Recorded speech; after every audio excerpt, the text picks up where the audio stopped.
Firefighter Robert Stevens from the Fremont Wolf River Fire Department passed away this week. Robert was 66 years old. He had served with the department for 35 years. Described by those who knew him as a great mentor, good friend, a fabulous partner, and a true hero. Somebody said, "Hero lost, but never forgotten." He'll never be forgotten in the work he did over the course of his career, improved the quality of life in the people of his community. It's hard to know the difference he made over the course of 35 years, but I promise you this: the people that knew him, loved him, and were impacted by his work are stronger, better people because of him.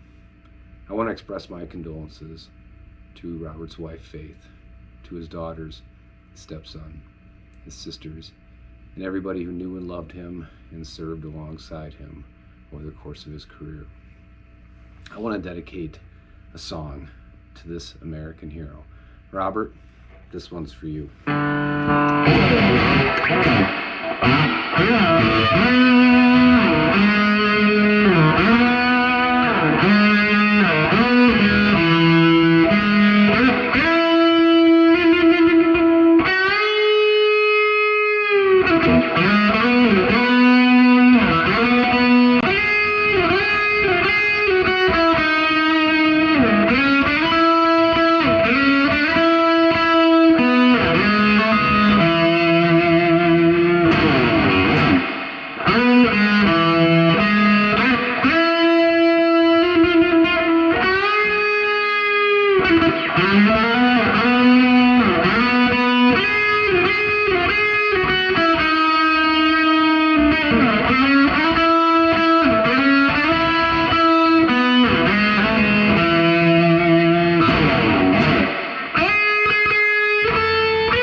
May God bless you all.